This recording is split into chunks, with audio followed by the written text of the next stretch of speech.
Forest Lake Watershed District. It's Thursday, November 21st.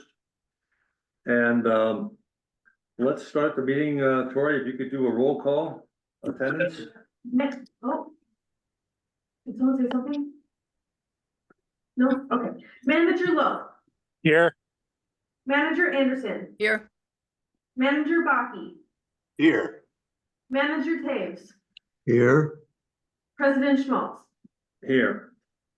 So we got a full quorum then. Moving on then to set the meeting agenda.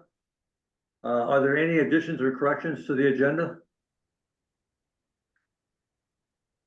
Okay, hearing none, then I'll entertain a motion to accept the agenda as published. So moved. Thank you, Manager Anderson. And do we have a second to that? I'll second. Thank you, Manager Taves. Okay, let's do the roll call vote, Tori. Manager Lowe. Aye. Manager Anderson. Aye. Manager Baki. Aye. Manager Taves. Aye. President Schmaltz. Aye. So the motion carries. Moving on to the consent agenda. We have a lot of minutes to pick up. Manager Anderson, you had suggested you were going to try to make some changes. Did you have all those changes made for your No. satisfaction? No, I haven't made any changes. Didn't get a chance to listen to the tape. So we'll just let him go. Do you have any particular? I was going to let the oldest ones go, like August 22nd through August 10th. That's 3 of them, and the rest are in mid-October to October. Yeah, August 22nd was the one that I had questioned some of the detail in, but Why don't we pass all the others, and then you can come back next meeting for August 22nd, if that's okay with you. yeah, I appreciate that. Thank you. If we can't get it done, then we're gonna have to push it through though. So Sure. maybe you can talk to Mike if you have to. So Yeah. I'm going to amend this then, the consent agenda to exclude August 22nd, which will be then reviewed and voted on at the next meeting. And then the other ones are B through F as stated. So are there any additions or corrections to those minutes? Okay, hearing none, then I'll call for a motion to accept consent agenda B through F. So moved. Thank you, Manager Anderson. Do we have a second? Second. Thank you, Manager Taves. Tori, if we could do the roll call vote again. Manager Lowe. Aye. Manager Anderson. Aye. Manager Baki. Aye. Manager Taves. Aye. President Schmaltz. Aye. So the consent agenda B through F passes then. Moving on to item number 4, the public open forum. I declare the open forum open. Do we have any guests? Not at the office here. Anybody online that would like to address the board? I don't see any guests on the list there. I ask once again, anyone would like to address the board? Okay, hearing none, then declare the open forum closed. And we'll move on to the Citizen Advisory Committee update. Mike? President Managers, so the meeting was Tuesday and Tori attended in Aiden's place, so I'll just have her review it. She wrote up and I just sent those, but we'll get them posted with the packet, but yeah. Awesome. So I attended this week and I provided some watershed updates for the CAC. Mostly that monitoring had wrapped up for the season. Winter grants are now available for cost share, and then the flowering rush survey had shown effective treatment. Randy Schumacher asked Jerry Grutner if he had noticed a change on Forest Lake, and Jerry replied that he had received the treatment map from Steve McComas. And the CAC noted that they are concerned that there's not an AIS coordinator at the moment. They talked about CAC recruitment. They think they're gonna each try to bring a friend to one of the upcoming CAC meetings to try to get involvement improved. And then they also went over their goals and priorities for 2025. They suggested by first asking questions, what were the successes of 2024? They really liked the boat tours and suggested maybe doing 1 or 2 of those a year. And maybe on another lake such as Comfort or Bone. And then they were hoping to maybe get a single topic or initiative that the CAC can get feedback on for the year, such as office space planning or land acquisitions, something that the board would help them through, but something that they would take on more for in the future. And then they elected Randy as the chair for next meeting. Okay, well, thank you, Troy. I'm glad you had an opportunity to lead that meeting, so that's great. Any other questions for Troy from the board or comments? Okay, thank you, Troy. Moving on then to number 6 would be the aquatic invasive species update. Yes, Mr. President, managers, so just a couple of things to note here that, you know, in terms of things have, pretty much wrapped up for the season, obviously. We will be looking to have some of our annual reports in December. You know, one of the things that we'll talk about later in HR, some of the staffing changes is, Mike Sandiger's interest in having oversight of the AIS program, and then as you know, having one of our technicians and next year, you know, do more of the day-to-day stuff. But so Mike is working on developing based off of the past reports, those reports for next the next meeting in a month. Okay, So, but other than that, yes, I think just a summary that you can see in the report here, or the memo. okay, any questions for Mike or comments? I just had one. I had dropped Mike a note about our zebra mussel sampling. And I was wondering, I asked Mike and staff to come up with some way to figure out what information we can gather from this in terms of, and I know you're gonna be looking at population estimates, but I think I would encourage you to talk to Steve McComas, or else ask Steve who else is doing different things with that data. Because that's another indicator, I think, of what's happening in the lake. And when we have a year like this, you know, if the zebra mussel population is way up, it might be because the phosphorus is way up, so we can start seeing some correlations. But anyway, I'd like to know what we're doing with that data and what kind of decisions we can make from it, or what kind of understandings we might develop, or hypotheses we might develop. Correlation. Correlations, yeah. Yeah, okay. Right, I mean, Mike's, you know, first year that we had zebra mussels, Mike sourced and developed a protocol for counting all the plates, and so we've maintained that Okay, practice throughout, and so and staff is working on pulling that information again from this year. So, but those are good points. May Circus has a more advanced zebra mussel program or research component too. So there's only so much you can do. You know, you could weigh them, you could count them, you could look at the sizes and stuff like that. So I'm interested in seeing what you're using, how you're using the data. yeah, I think the correlations, no question. President Nice. Schmaltz. Yes, is that Manager Taves? It's Manager Baki. Oh, Manager Bach, go ahead. Yeah, the University of Minnesota has just conducted a study on fish in lakes where zebra mussels exist. And they found a dramatic increase in the amount of mercury in the fish. And they believe there's some connection between the zebra mussels being there. So I just wanted to pass that on with something we might want to monitor. Yeah, I have my hand up too.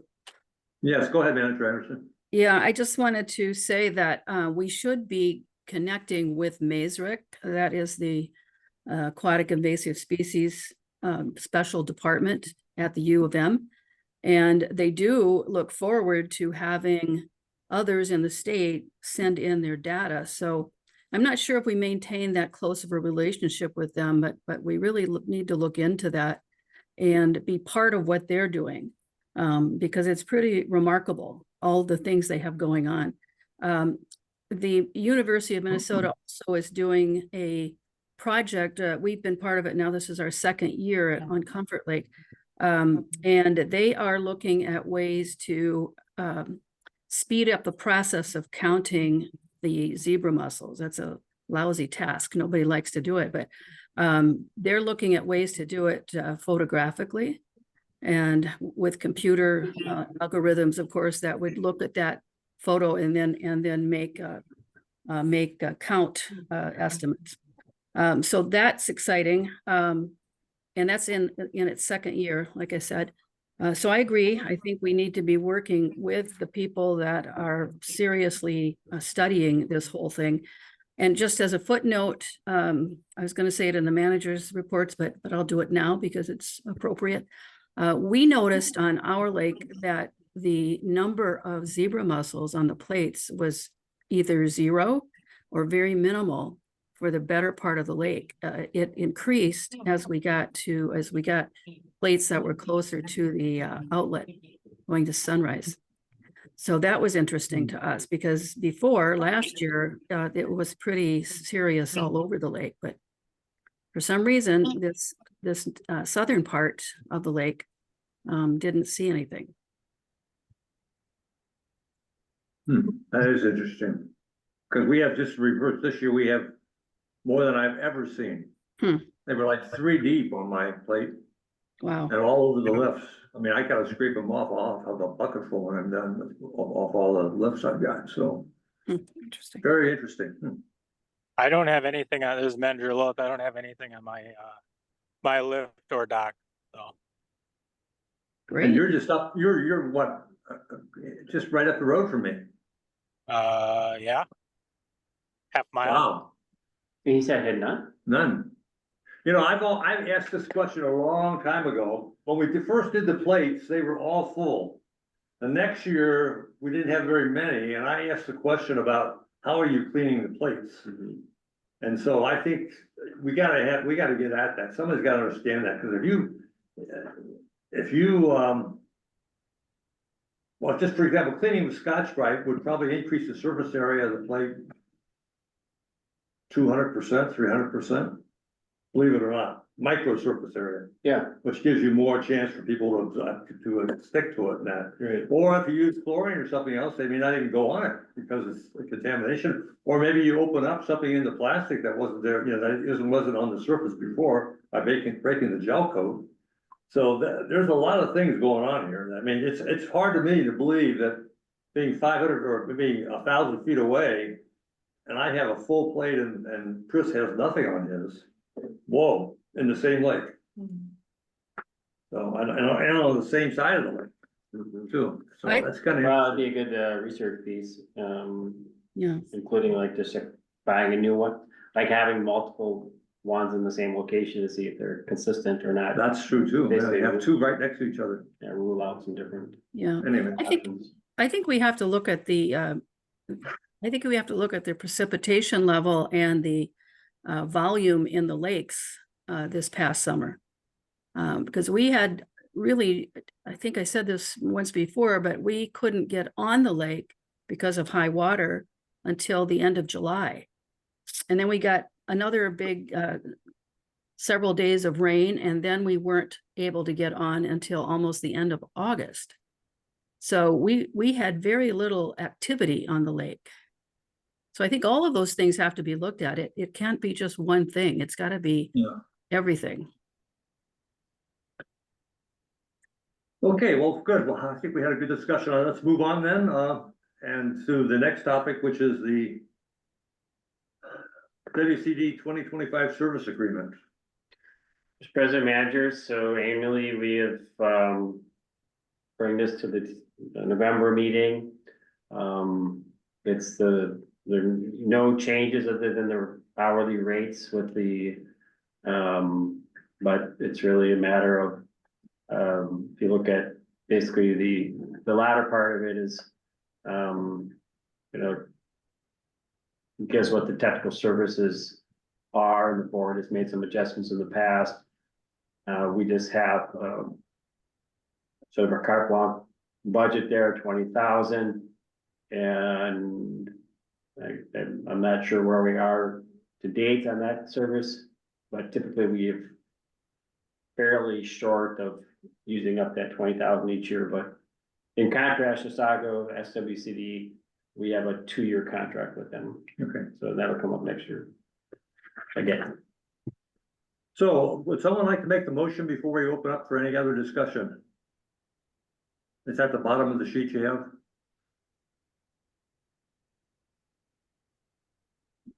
Is that what we've been paying these past several years? it's the number that we've included in the contract. We don't necessarily, maybe Emily could, or we can look at some summary total of where we are to date. Mhm.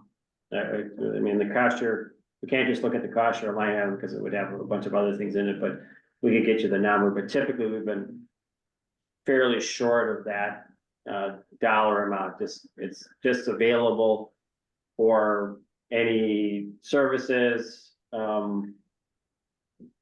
landowner outreach, it says, in terms of inquiry to the public.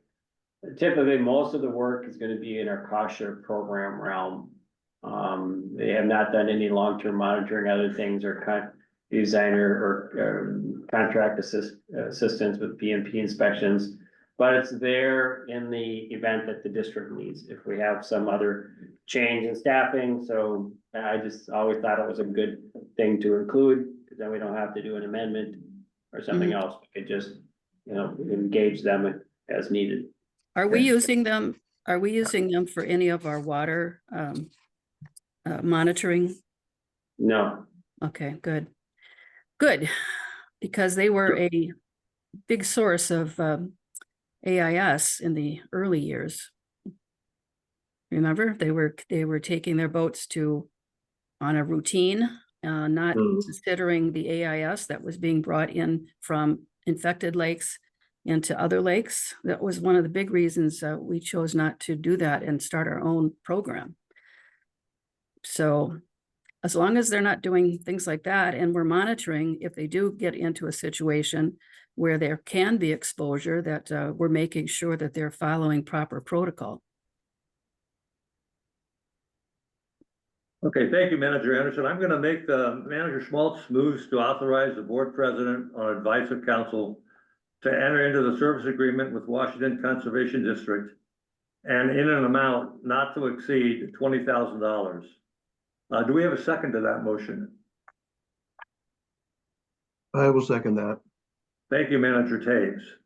Any other discussion on this? Mike, I was gonna ask you, we need to discuss that NREP thing, did I at least bring it up? Is that done here, or should we do it on the? that's separate, that's a separate LLC? contract. Huh? It's a separate item entirely, it's not part of the Lower St. Croix either. So I should have amended the meeting then to put that in, or do we have time to talk about it yet? I guess we do, don't we? Well, I mean, there's a component with the Lower St. Croix, but because they provide services to that, so we could probably have some level of discussion in that Okay. topic, yeah, All right. so. All right, any other comments on this topic? Okay, hearing none, I'll ask Tori to do the roll call vote. Manager Lowe. Manager Anderson. That was sorry, that was an aye from me. Oh, sorry. Manager Baki. Aye. Manager Taves. Aye. President Schmaltz. Aye. So the motion carries then. Next topic is item 7B, the Minnesota Watershed Annual Meeting Delegate Appointments. This should be fairly straightforward. Does somebody want to make that motion before we open it up for discussion? I don't think we can right now, Right. because this is naming managers to be delegates. at the Okay. Meeting. All right, do you want to cover this or you want me to? We have to appoint 3 delegates, right? Two. as Well, voting two and one as- delegates and one alternate. Alternate. So, and at this point, there were 4 managers signed up. I understand Manager Taves is, going to depart early, so, I guess really then the other 3 that are attending would probably be Mhm. best suited. Manager Anderson, since you're the senior person, would you like to be the? Well, we have two voting delegates, don't we? Well, Right. 3, actually, the alternate, because just as Mike said, we've got 4 people going, and Mr. Taves is going to be leaving early. The annual meeting, I believe, is on the last day. It's in the In the morning. morning, right? Yeah. And so it just depends. Are you staying over for that? Is Manager Taves, Manager Baki planning to stay over for that day? I can stay over if we need, yeah, I think, do we have to have, you're the only one person votes though, or do we have 2 voters? There's 2. I will Okay. volunteer to be the alternate delegate. Well, that makes it easy. Mr. President, Yeah, Manager Taves? yeah, I will not be able to go at all. My schedule just got totally jammed up here. Mm. Okay. Sorry, then you're gonna have to cancel his reservation. Thank you. Thanks for mentioning that, Doug. So then, let's make the motion then. I'll make the motion to move to appoint Manager Schmaltz and Manager Anderson as district delegates and Manager Baki as an alternate delegate at the Minnesota Watersheds Annual Meeting. Do we have a second to that motion? I'll second. Okay, so any other discussion?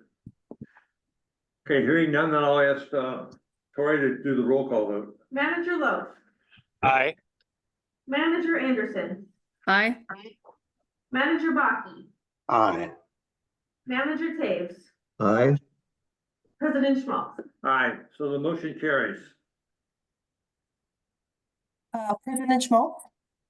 While we're still Yes, while we're still on this topic, could we briefly discuss travel plans and scheduling conflicts for the evening of December 3rd?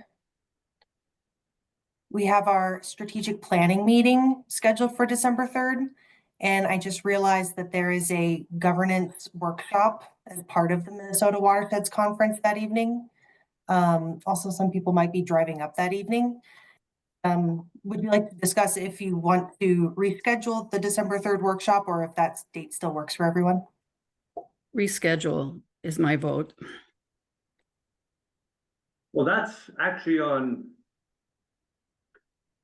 Tuesday night. I'm looking at the schedule here, just a minute. Right. It's actually on Tuesday evening from 6:30 to 8 p.m.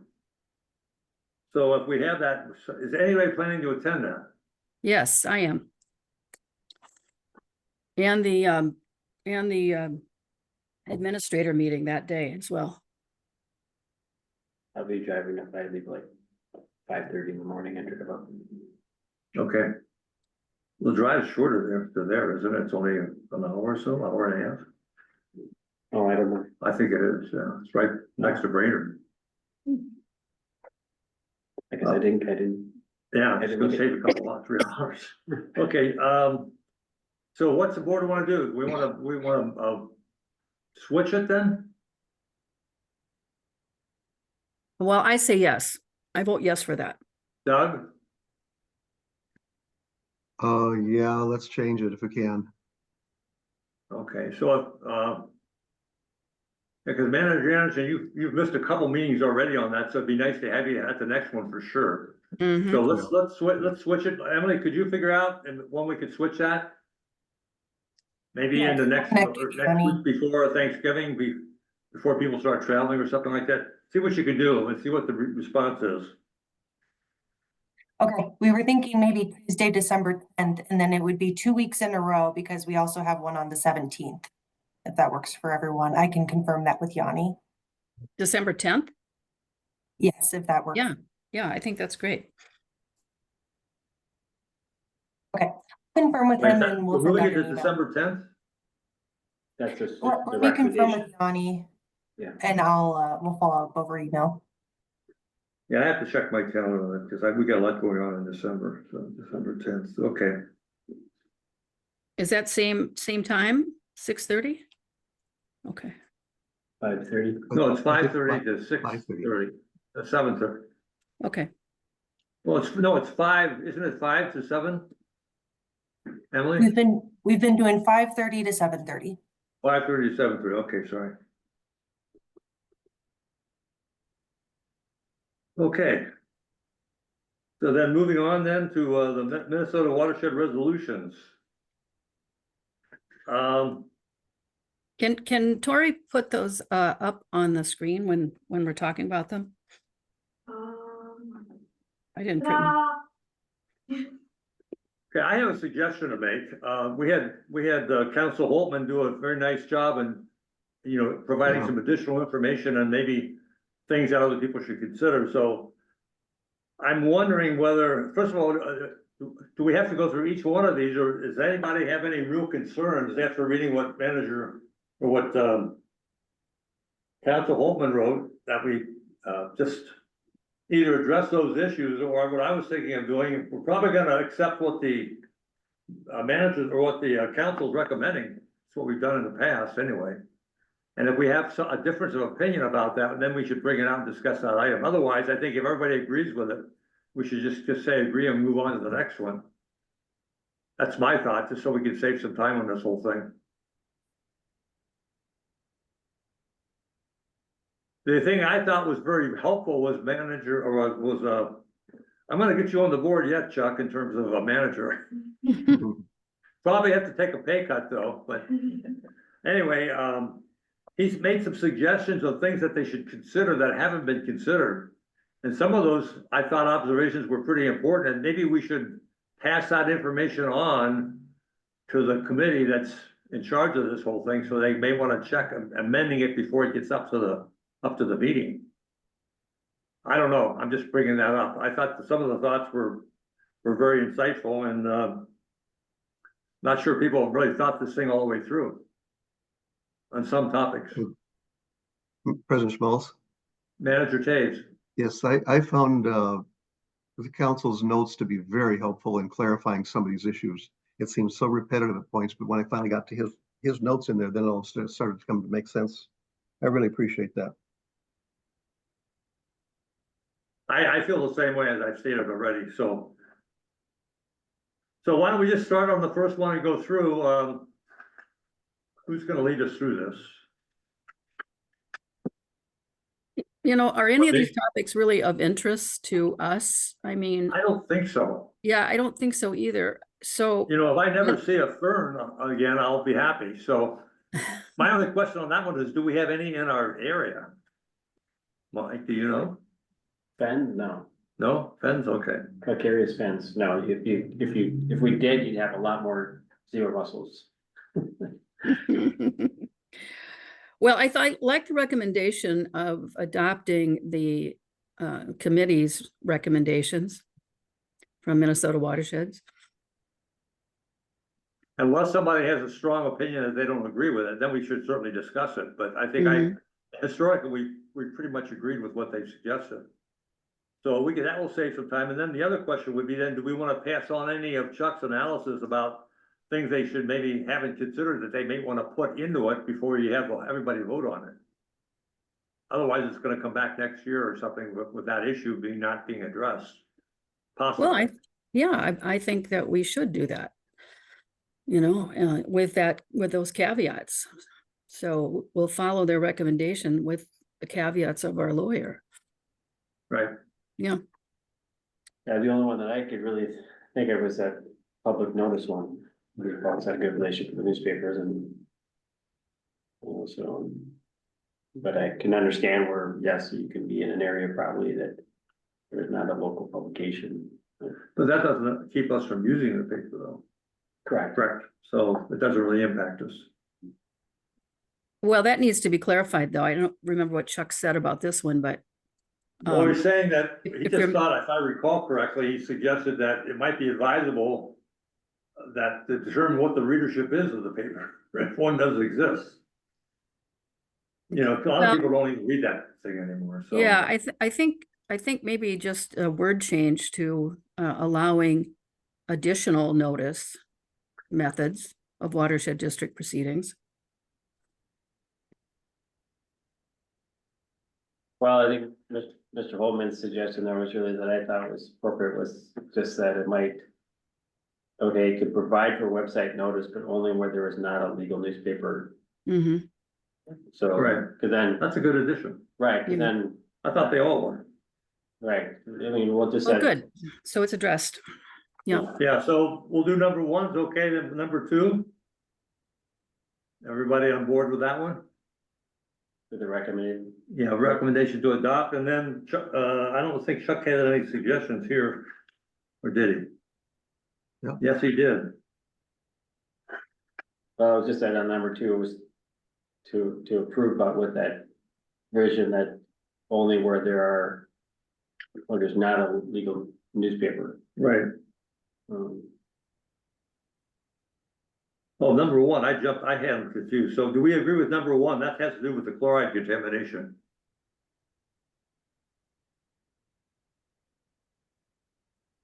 Oh, yeah.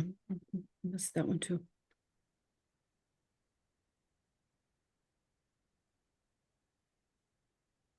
I'm fine with number one. I'm fine with it also. And again, I think we should just pass on Chuck's comments. I thought we already agreed to that, didn't we? Yeah, okay. Okay, Right. so we So don't. then now we're on to three. Mhm. Number three. And actually, this is 3, 4, 5, 6, and 7, I think, or most of them, isn't it? Each one is separate, and that's a very local issue. And number three is an independent resolution. That's about adding watershed district to the technical evaluation panel. That's right. Sorry about that.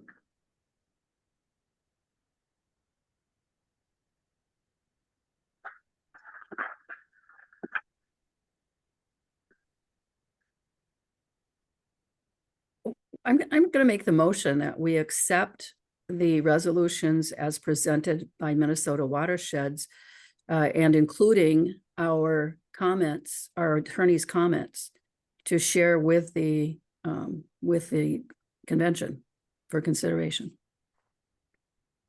I'll second that motion. Is there any other discussion? Thank you, Manager Anderson.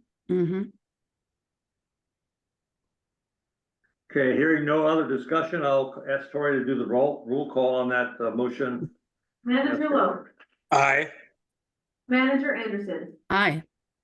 Manager Baki, Aye. Manager Tace, Aye. President Schmaltz. Aye, so the motion carries. And then staff will do that for us, Mike, then, and send it in? Okay. This brings us to item 7D, Lower St. Croix Watershed Partnership Work Plan. Mr. President, managers, I don't know if you wanna proceed with a motion first and then come back for discussion. Yeah, that's a good suggestion. Why don't we do that? Can someone make that motion at the bottom of the cover letter? I'll make the motion as presented. Do you want me to read it? I think we best, yes, please. Okay. I move to approve the 2025-2026 work plan and authorize the Lower St. Croix planning team to make non-substantive changes to the work plan as required by the Board of Water and Soil Resources for grant implementation. Thank you. Do we have a second to that motion? I will second that. Okay, thank you, Manager Taves. Any discussion on this or questions? I know many of you have not been involved, but there was some material here you could look at. Maybe it stimulated some thoughts or questions. Manager Anderson, you've still been pretty involved with their meetings, haven't you? You and Yes. Emily both, or just you? Emily as well, yep. Okay, And Emily's more, I think you're still in some of the staff meetings too, aren't you? Yes. Okay, good. So you can talk more in the details, but you know, this is just a continuation of what the Lower St. Croix has been doing.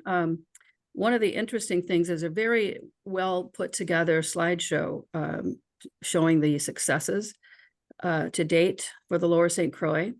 That was presented to the Water Council here a couple months ago, and it was received very well. But what's really striking to me, and almost a joke, is that of course the activities of the Lower St. Croix has far exceeded the very low goal that was put in for phosphorus. And so everybody's, patting themselves on the back, but it really, to me, it makes us kind of look silly.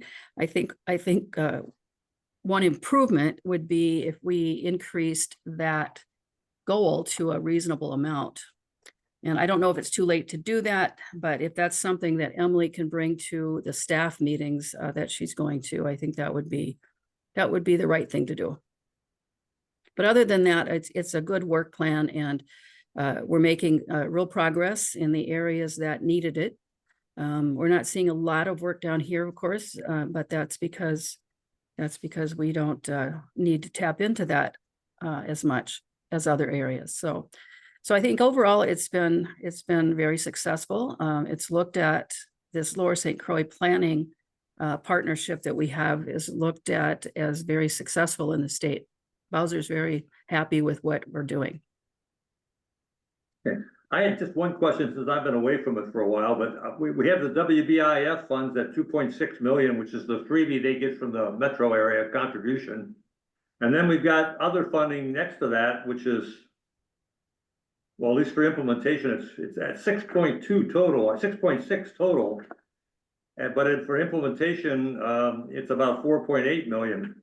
Is that other funding, watershed districts and that do work in that area then? And they take credit for that, or what is that? Or are they charging their time off against that funding? Do you know, Manager Anderson? No, I don't. Can you answer that, Emily? Not without looking at the document. I don't know. Yeah, I'm not following exactly what you're referencing, but the work plan will report the WBIF grant, which the partnership shares. And then we are encouraged to report as much leveraged funds as possible. There's the minimum match that's required, that 10% match. But then Bowser also requires or encourages the partnership, aside from that match, if you are doing work in these priority areas and for these priority objectives, to report that. Okay, so it's reported, but there's no money that changes hands. So the cash flow going through the Lower St. Croix is actually the 2.6 million. Everything else is donations in kind. Or correct? grants, other grants. Yeah, or other grants. For example, the project we did last year for them, that would have been counted as an in-kind contribution, correct? The treatment of the lake last year? Oh, for this summer? Yeah. For Forest Lake, Middle Lake, For the. the Oh, the alum? alum Oh. treatment, yeah. Well, right, that and like I was, those type of projects, I mean, so we got some funding for different things, right? For doing the protocol or testing, right? So there's some, we've been able to get some money for different projects, like Highway 61 and the Heath Avenue for doing that analysis, so. But a lot of the other work is coming from competitive grants and then. Yeah, our in-kind work. So we got some money out of it from the Lower St. Croix, some of the WBI fund, but the rest of it that is in that project all gets bundled up and goes to this other funding then, that they're saying. Right, along with the results. Right. Mhm. So that's probably why their total is. It'd be interesting, Manager Anderson, to see how much of the Copper Lake Forest Lake Watershed District's total or contribution is to the, as a percentage of the total. The other question I had was of the 2.6 million and of all the projects that have been done, what percent of them or what impact came from the 2.6 million versus the stuff that's being done outside of the watershed by us and by other people? Well, that would be easy to tell if you can separate out those dollars. I'm going to make a recommendation that we look into that, Emily and I, and then we can bring those numbers broken out in this way to the next board meeting. Okay, that's fine. We have time to do that because they have to vote on this, don't they? Don't we have to vote on it We do. tonight? Well, they would like to because they already have the necessary votes by the partners to move ahead with it. So we don't, I guess, technically, we would not have to, but I don't So- think we should hold it up, though, honestly. I Right. mean, Yeah. overall, they're doing a good job. We have some specific questions that we can Right. answer at the next meeting. It's not going Mhm. to change this plan. We could alter something if it's really egregious, that we find. So, you know, these things can always be adapted. Right, and we have the process for, I mean, we can do the evaluation, and if we find something that, you know, we would like to make a recommendation to change in terms of tracking things, we can Yeah. do that in advance of the next cycle. Yeah. One of the things that I asked about was the money going to the education portion. I wanted to make sure that it was, it appeared to me to be 2 entries, but it was actually a total that wasn't clarified. And so I think it's $365,000 is going to the education portion. And so I thought that was interesting. But Okay, again, so, we'll have that broken out. We'll be talking about that at this next, I think, aren't we talking about the MRAP thing tonight or not? yes, just, we were at the, meeting that Mike has to go to with, you know, get with all the Washington County commissioners. Yep. And of course, we got dinged by Fran Miron, you know, when he had his comments about our work, and he actually spent quite a bit of time on it. And then after the meeting, he grabbed us again. And I think we probably should reconsider a little bit about not giving anything. He was very concerned about the fact that we at least participate in some way. Doesn't have to be the full amount, but he doesn't want to set a precedent for people dropping out and not working together. So Mike and I talked about this, or at least I suggested to Mike that we consider this option. I think we have $8,000. How much do we have in the budget? That was for NREP. Is it 12? Well, I was 13, but 13. Yeah, what I'm suggesting is we maybe offer 8,000 for 1 year only, and then have a cover letter with it, which reinstates all the work we went through, that you went through, Manager Anderson, looking at the options and why it wasn't fair. And why we suggest that if they want us to continue in the future, that they either give us credit for the work that Adam's doing, et cetera, or they change the allocation, or both. So they accept more in-kind contributions. So we get that in writing and make our position clearly understood by the commissioners also. So I don't know, you want to react to that? I'd like to hear what the board has to say about that suggestion. Mike, Well- anything else you want to add to that? well, Mr. President, managers, it's somewhat noteworthy that Rice Creek cut their contribution back quite substantially as well. They are contributing a certain amount, I don't remember what it was. But then the Chisago Lake Improvement District is not participating now either. So they've opted out of it, so there was a meeting on Monday for planning for next year. And I thought about being in on it, but then we have our summary reasons, and I think they're solid, you know, these. They should not be surprised. 3 years ago, the district had made a recommendation to fund it at half the level, you know, so, and then we had Commissioner here to try to talk us into reinstated the full amount, but it's the same issues, right? We've talked about. But I think we should get it in writing so the commissioners can see it. Yes, so. So then we'll have it on record, and the points are very valid. I mean, you made a very good point. I mean, look at Forest Lake spends $750, and they have a budget for MS4, which this goes to satisfying their communications responsibilities for MS4 for $750, and they got a $500,000 budget a year. That doesn't make any sense. So, I mean, we should Well, bring some of those points up also. This is the discussion that we had several months ago and I know. made the decision not to do this for those very reasons. I think this is a clear example of why the watershed law is set up the way it is to not be political. We're getting influence from an elected official that has nothing to do with this and nothing to do with how we operate. So I think that's really egregious on his part. And we've thoroughly looked at this. I was really dismayed to read the comments that Angie made when putting out the notice. This was maybe a couple weeks after my surgery, but she was, you know, she said that they were very surprised that that our district decided not to join, and that I had been very supportive of their budget. And that's not true. I had a long conversation with Jay after that meeting.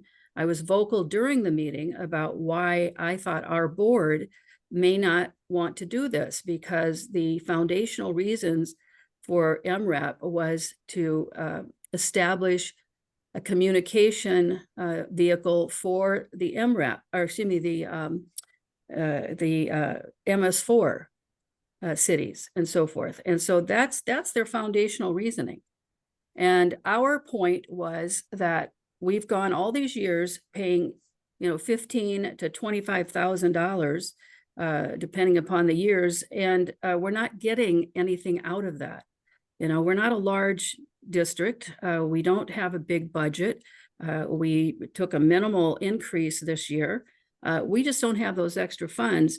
And we also are lamenting the fact that nobody knows who we are and what we do. And that's because we didn't spend money on the education outreach piece like we should have all these years. And so now we're trying to catch up with that.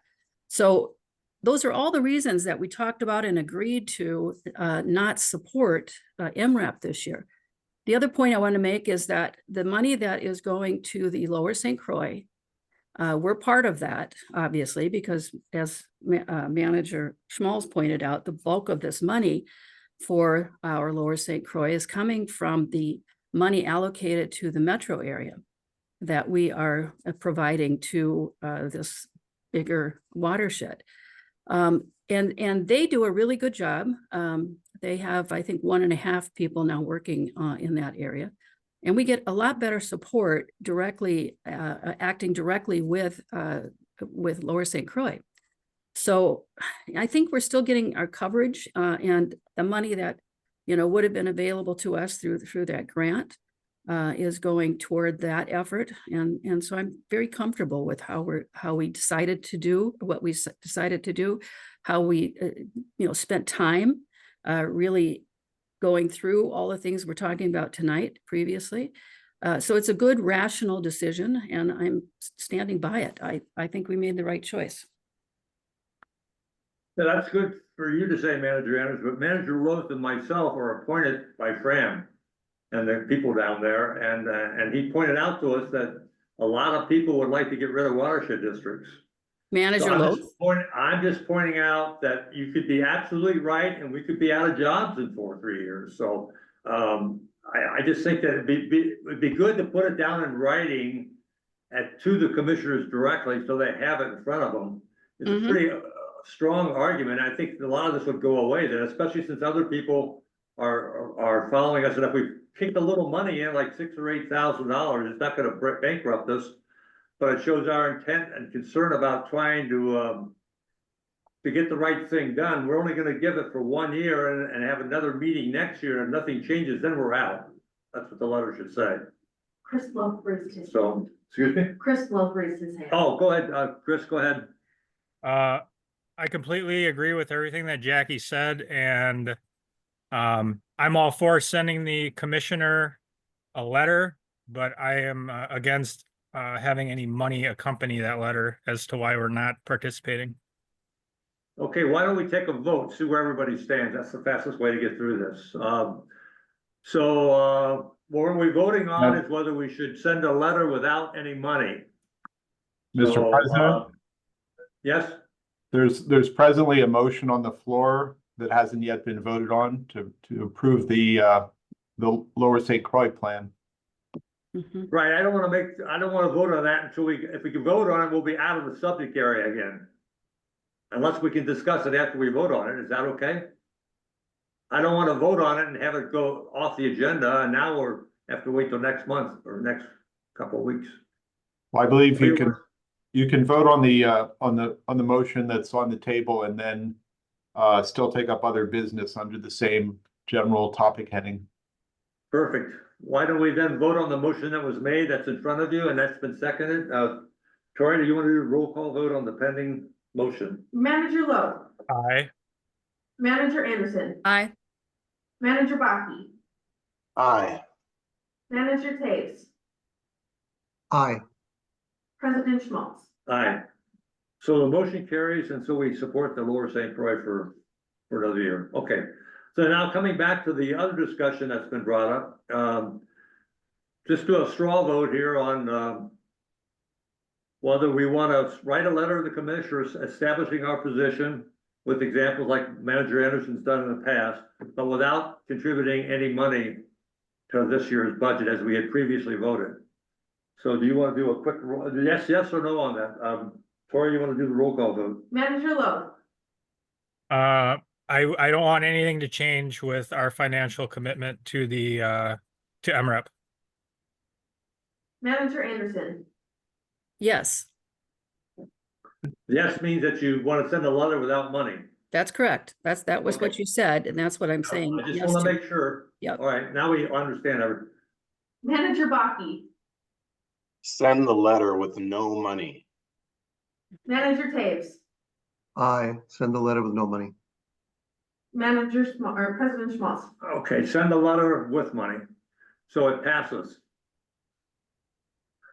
So we'll send the letter with no money, and you want to have staff working that with Manager Anderson reviewing it, and I think showing the example of the MS4 budget in Forest Lake would be a good example to show. So, okay, thanks, everybody, we got that resolved, so, Mr. Chair? yes. How does the board wish to process the letter? Is that coming back to the board for approval, or is that delegated to the administrator? I think we just delegate it to the administrator after Manager Anderson's reviewed it also. In Yeah. addition to the board president. No, I don't think we have to.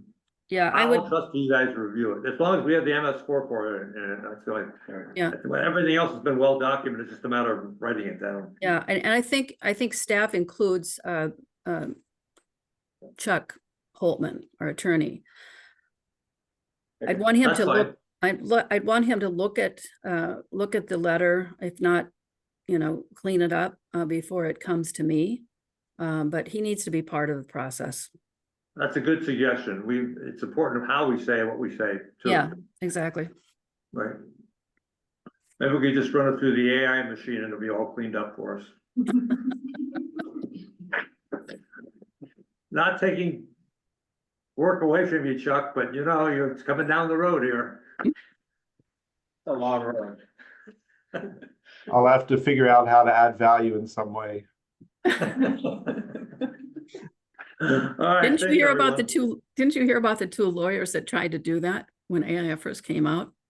And it was quoting facts that didn't exist. I thought that was hysterical. Okay, we got that one taken care of. Moving on then to the staff work plan, and Mike, we had talked about postponing this maybe to the next meeting. Well, I don't know, I think we're fine time wise, Okay. it's really just an introduction. So annually at this time, based off the budget, so staff has worked on this full staff provides input then into different areas, so it was just before just the table spreadsheet, more toward the bottom, but Emily's added some additional information in the to the overall document, and breakout and some text and things like that, which has been a really great addition last year and then again this year, so. But this is just information, and then you can either vote on it as is, or else if there's any discussion, we can take it up again next month, just so we have it for the first of the year. Can we move this till the next meeting? I'd like Yes. more time to look at this and study it. So we'll move it to the next board meeting, then we'll vote then. I'll make a motion to table this item. Okay, I'll second that motion. Tori, could you do the roll call? vote? Manager Lowe, Aye. Manager Anderson, Aye. Manager Baki, Aye. Manager Taves, Aye.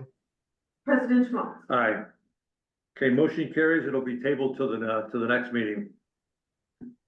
Moving on then to item 7F, HR and staffing updates. Mr. President, Manager, so Ellen is, on the call here as well, or on the Zoom meeting, from afar. And, but near when it comes to Zoom. So, we just have a few things that, you know, at the request of the board, members that did the last Q3 review with me, you know, the succession planning is really something that, you know, we're looking at, you know, probably moving into the 2025 SMART goals for me. But, you know, I don't know if there's any additional items that Ellen wants to mention on that, but we do have a draft piece there, in terms of suggestions on how to proceed with that. The next that maybe would be more involved, new staff, positions. So just kind of want to summarize, some of the things. So we've had some discussion with the board in the past about the business manager, but then others, you know, there's been some changes in the staffing this year. You know, this is, again, if you look at knowledge sector work, you know, this is fairly consistent, roughly a 19% turnover annually, different entities. So, but so between Best Departure and Garrett's,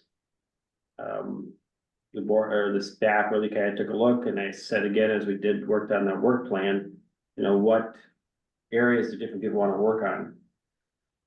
And it's really, you know, you can also look at it as an opportunity then, and that's the way I look at it. So Mike Sandiger has indicated an interest in providing oversight of the AIS program, so move into a program manager role from his current role as in the permitting department. So he would still oversee the permitting, but also oversee the AIS program.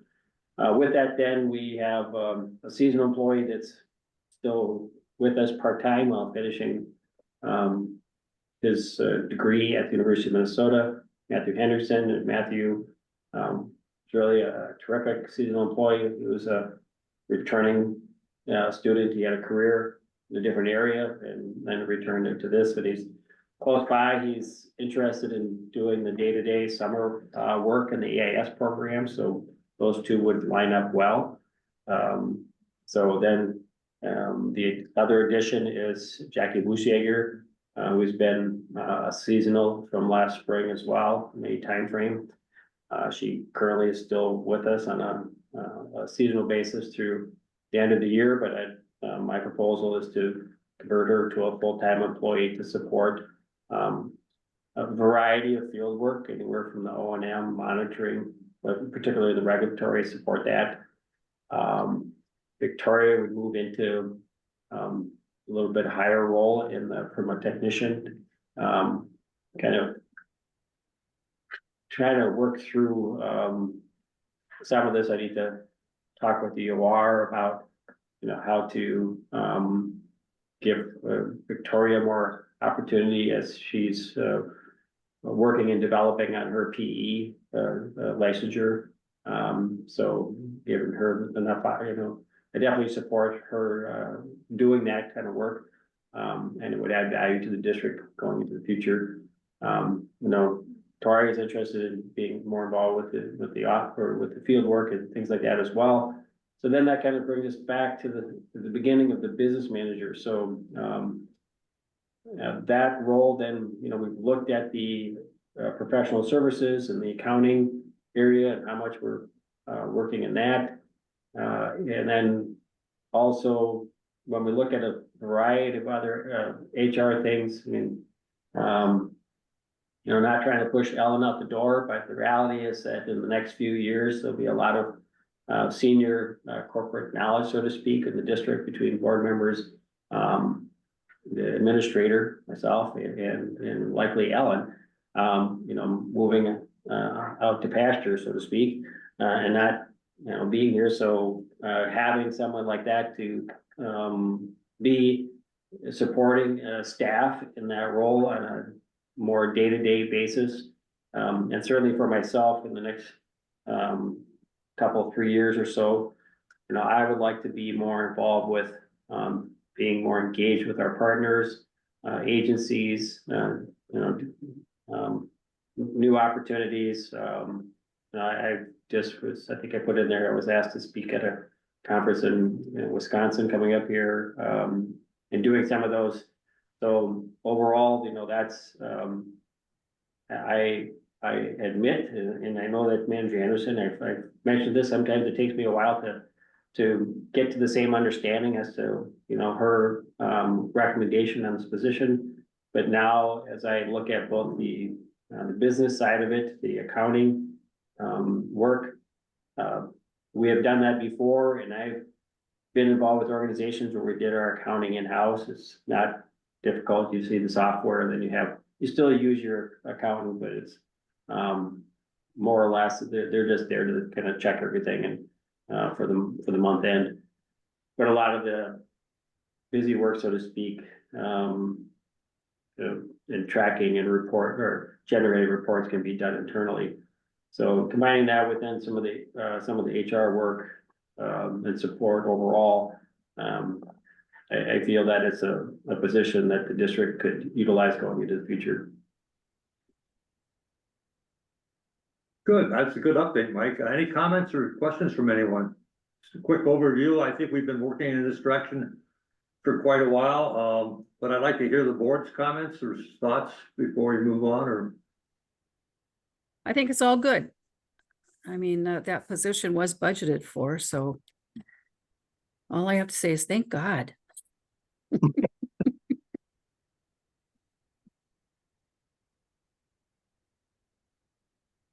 Doug, you have any thoughts? I read it through and I the board with the manager position, I like it. I think it makes a lot of sense. Okay. Dave, Baki? Yes, I think it looks just fine. Pardon me, I'm kind of under the weather tonight, but. Yeah, I didn't recognize your voice. That sounds like you're maybe you left for Europe already. I don't know. I'm ready to go back to Florida. I tell you, this weather's too cold for me. But I do, you know, just want to ask Chuck, are we required by Minnesota statutes to have an outside auditing company audit our finances each year? Mr. Chair, Manager Baki, yes, an audit is required each year, an independent audit. Yeah, great. That's good to know because, you know, that's something we want to make sure we follow through on. In addition to having this new position, to have someone internally manage the finance aspect of it, I think is a really good idea, along with HR. So yeah, I'm all in favor here. Manager Lowe? I second everything that's already been stated. Again, I think it sounds like a great idea, but you know, I've never been in an organizational change where the organization hasn't at least looked at the new organization chart with a more detailed description of what Mike has given us, and at least with bullet points about who's got what responsibilities, and then have it you know, discussed again just to make sure we're on the right path. I'm not sure that the current business discussion has the HR portion in it unless it's been added. Has it been added? Is it added in that position description? No, just more administration, but in terms of, well, and that's part of the discussion I wanted to just have this evening was, the fact that that's another area where, we have a growing need. I mean, both, you know, just, doing all of our quarterly check-ins with the full staff, keeping all those moving and on time and Right. along, and other things that are, you know, any other policy adjustments and things like that. And the reality is that again, you know, I mean, unless Ellen decides that she's gonna work another decade doing this for this for us or others, but, you know, at some point, we just need to do, Right. put planning, you know, for success for the organization going into the future. And I see that being just one of those areas that could be, I mean, I would still, you know, see Ellen being very involved as they take the person some time. And likely we would still want to have an outside consultant going into the future, even when, you know, I guess when or if Ellen decides that she's going to retire and want to, you know, spend more Right. time doing other things.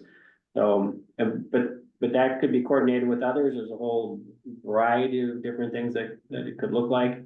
And, you know, part of that discussion, we could look at then modifying making some adjustments to the work plan and resend it out for the next board meeting and including that position and what it would look like, and then it would have those details that you're just asking. Yeah, I would like to see an organization chart that we can sign off on, basically, with responsibility. I think I really like how this business manager, or whatever you wanna call them, is developing, because whenever you add a person like that, you've gotta justify the contribution that person's gonna make. Are they just gonna take work away from everyone else, or, you know, so I think that's been developed pretty well now with, if we can move the accounting in there. I don't know how big the accounting part of it is. That's something we probably should ask, you know, how many hours of work is that? And then the HR part would be really good if we could, but then you've got to find a person that's got technical skills as well as good interpersonal relationships also, so. Right, and right, that process will not be. Easy to find. Simple, right, and it may take some time, and then there's just gonna be, so, and I previously had sent you, you know, some draft information about these roles and how they Right. would interact and intermix, I guess, between some of the other senior staff in this role. It could include then some additional areas in terms of, you know, supporting the work in terms of, you know, the building, working on that in terms of foundations or others, you know, supporting in that role, supporting, Emily and just some other grant writing and things like that as well. So, but it would, as often is the case, so the process that I utilize is, you know, looking at the work that needs to be done. You know, the existing staff gets, to me, first priority in terms, and that's why they've gone through the work plan and they've indicated what the areas that they want to work on. And I mean, typically within the core areas that they're currently on, but if they want to take on some other things, and Victoria's a good example, she's expressed interest in doing more monitoring in addition to some of her other work. So, and that does a lot for professional development and engagement with the employees themselves. So with this, then I would look at is okay, what are the things then that we would want this person to do, and then refine the position description to that. So then you're hiring for those skill sets, and then that's part of the position, the advertising and things as well. So I guess it probably doesn't say necessarily a draft in terms of the position description, but I probably should have had that watermark on there, because that's in fact kind of what it was intended, but it does have a human resources component in there in addition to administration and finance. Okay. So, Well, let's put that together. Maybe we can look at it yet in your process here as we finish up the year with, you know, we're gonna have more meetings with you on your own review. It's part of the SMART objectives you've had, so we can maybe fine tune it then, or go through it and get it rolling and forward here if we can. I think it's really great where if people do leave, we have with a small organization, we have the opportunity for other employees to pick up additional responsibility and learn new things, maybe an even new career path. So that's a nice thing to be able to offer your employees, I think. So that's good. Any other comments from anybody else? Okay, anything else in this area, Mike? well, the big one is the employee manual yet. Well, that's So right. Sorry about that. That draft, and so, and it was just a draft, and so, you know, I asked Ellen to be available for this meeting. Again, I sent out a notice to some areas, for the board to focus on. Sure, there are some areas that are similar, but, you know, 3 of the managers have not seen, probably really spent, maybe not seen the previous employee manual at all. But a lot of these things are, I guess, from Alan's description, they're fairly standard out of, you know, her resources that she used, with the human resources organization that she's involved with, so. You know, overall, I guess we could just, if there's any initial questions that managers have, and then, but again, I was not looking for a vote on this evening. Not necessarily even the next meeting, but just wanted to get it out so the board could start reviewing it and asking questions. And then if there's modifications, then we can go through those iterations. Does the board have any questions or comments for Mike or suggestions if you had a chance to look at this?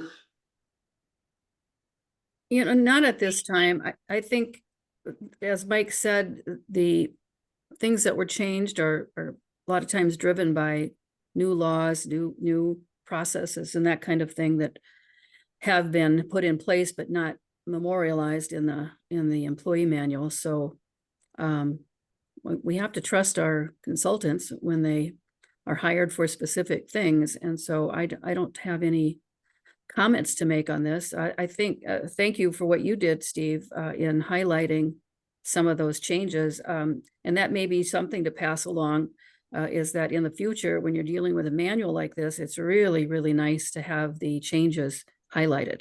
And then we can just run through the document and look at the changes that are occurring, or the additions that have been added, or the subtractions that have been taken out. It makes it so much quicker to go through and analyze. So, but thank you very much, President Schmalz, for doing what you did. I just asked Mike to bring it out. He made a lot of changes, but thanks for the comments there, Manager Anderson. Any other thoughts or comments on the employee manual before we move on? I just had a couple things I wanted to ask. You know, we went through a couple tough years with COVID and all the changes in the workplace and how people we had a lot of issues we had to deal with then there. Have we captured all those and make sure that the concerns we had then are now covered in the employee manual? One of the first things is working from home. Do we have a policy on working from home that we're happy with now? I don't know if I saw any changes in that area, so that would be one question I had. The other thing that really came up was our employees are always interested in knowing about how their salaries are discussed and how their salaries are determined and the pay scales and all that. And I had gone through a couple other watershed districts employee manuals just to see what they had, and I noticed that in Rice Creeks that they did have actually a pretty good section on explaining how your pay is determined and how you get increases, et cetera. So have we benchmarked anybody on the changes we've made besides? We have benchmarked. So Yes. Did you benchmark Rice Creek? Yes, Ellen actually does work with them as well. Okay, so they have a nice section in there. It's very outdated, and I think it's actually a bad example because it's so outdated that it would probably turn people off from coming to work for the company. But I think the idea of having a salary scale up there and talking about what we, on or off track, how we evaluate people and then how their increases are determined. They just had arbitrary numbers in there. I think we look at what the salary survey is, right? Sometimes salary surveys on high inflation years, people will get bigger raises. On other years, it'll be tighter. So, just explaining those basic concepts of how the system works, I think would be helpful to people. But this is something the board has to decide. And I know our employees have been asking a lot of questions about this area. So it's something we should consider trying to figure out a way to put it in there without alienating maybe new people coming in. So that's another thought. Have we done our salary survey? Is that done for the year? No, what's another item for discussion? And I mean, I guess Ellen has been working more closely. Again, she's far more familiar with the Rice Creek model. And so while it's a sort of it's not sort of, it is a step structure, even under the Gallagher system, all the information structure wise was made public to the board and everyone else. And then we had their main consultant, Eric, come meet with staff and talk about then, how you can progress through the range. But there will be, so this salary study now, the one thing that I liked about this firm, David Brown Associates, is that they have a job evaluation survey, and so it goes through, and then, so it's digging deeper into each position and trying to understand its role. But they also have their own benchmarking that they've done with a lot of other organizations similar. So, and, I guess I would be very open if maybe Ellen could work with the consultant there to add some additional language around that. But one of the things that I hope is that, is to have, be able to utilize them more directly with that question, so it doesn't appear to be so subjective, but rather that it is performance-based. That's why we do, we developed the quarterly reviews and the SMART goals, and things like that. And so, and when the SMART goals are in fact SMART, then there is that measurability piece to it, right? So that helps, that, but also then, as we've already discussed, new opportunities and for staff that are willing to step up, continually and progress. Because it's not always the easiest within a smaller organization to provide those opportunities, but that's part of adaptive management, is when there are openings, is for people to step in and raise their hand and be willing to take on some additional or new responsibilities. Okay. Good. Any other comments? Well, otherwise we can move on. I think it's a good update. Thanks, Mike. Alan, do you Yeah. have anything? Yes, let me just pipe in a little bit. So thank you for your comment, President Schmaltz, about salary administration. It is skinny in the handbook right now. And because we are in the midst of the salary survey that we're doing with DDA, I expect that we will be able to put something more substantive in the handbook. This is a living document for sure. I did work with Rice Creek just earlier last year at this time, and then early into 2024 on their salary survey, helped develop a compensation philosophy, helped redo their whole salary structure, getting away from the step system, more into the ranges. And they took the step system out of their handbook, which gives greater flexibility to the organization and to the administrator to flex with the changing times. We know that, the pay scale went way up during COVID, and then it's coming down again. And so how do you flex for that rather than predicting what the payouts are going to be year over year for employees? That's just hard to predict. So I expect that section will be beefed up considerably as we work our way through the salary survey. And the good news is that right now where we're at with DDA is they are getting comparative data from other like organizations in the metro area, a little bit beyond. They also have databases of data that will help us. And so I expect a really good outcome from the work that we're doing with them. And what's our timeline, Mike? We thought we might be able to get it done by the end of this year, but it probably most likely will be into January. Okay, well, I'm glad to hear you're working on that, because I think that's an important aspect of our manual that we should include, as you said. So that's great. Anything else, Ellen? Manager Anderson, go ahead. Yeah, I just have one comment, and I think it was a good report by Mike, but there was just one comment at the end that I just wanted to clarify. Employees can progress without taking on additional duties in some other location. It could mean taking up additional duties within the area that they're already in, or progressing their knowledge, so that they have more understanding of the area that they're in. So I just didn't want to leave an impression that you have to always move to someplace else, or another department in the organization to show that progress. That's all. No, it's working to find ways to create additional value through your own work. Yes. And that's what SMART Goals is all about, really, is finding ways to advance the organization status and success and efficiency, and in so doing, you get rewarded for that.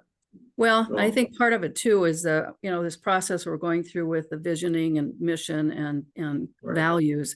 A lot of that can be connected to those values. You know, who are we as an organization? What kind of impression do we want to leave with our customers? And the employees play obviously a very important role in that.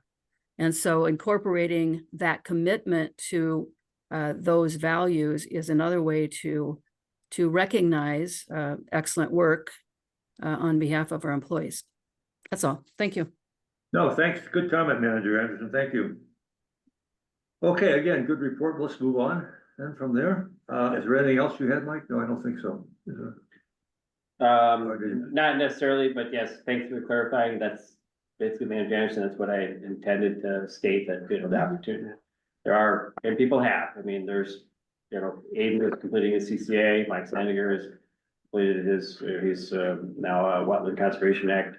You know, he can go out and do those survey work, things like that. So absolutely. And then just for clarification, Ellen, I think the percentage of the salary, we saw higher percentage increases during COVID, and now those percentages have come down, but I'm not really aware of any salaries actually coming down. Oh, no, not salaries. If that's what I said, sorry, that's not what I meant. Yeah, just a clarifying point, No, but yeah, otherwise. percentages of increases, yep, changing. So, nothing else. Okay, good. We'll move on then to old business, which is item A, biennial professional services RFP. Mr. President, Manager, so the board had some questions at the last meeting where this was discussed. There's some additional information about costs on the accounting side. And then, so basically if there's, you know, there's different things at the different professional services, engineering, legal, audit, and the accounting that are typical for that we would look to have addressed. And so, I mean, unless there's further questions, the board can proceed with making his decision on those firms that submitted their proposals. Yeah, I think, unless there's some questions, I think we should try to take a vote wherever we can for each of the areas, and if we can do that, fine. I think there's still some questions on the accounting area, and I think that Emily did a good job bringing additional data together, which we haven't had a chance to look at yet, but maybe we look at it this meeting. But as far as the other areas, you want to just put together.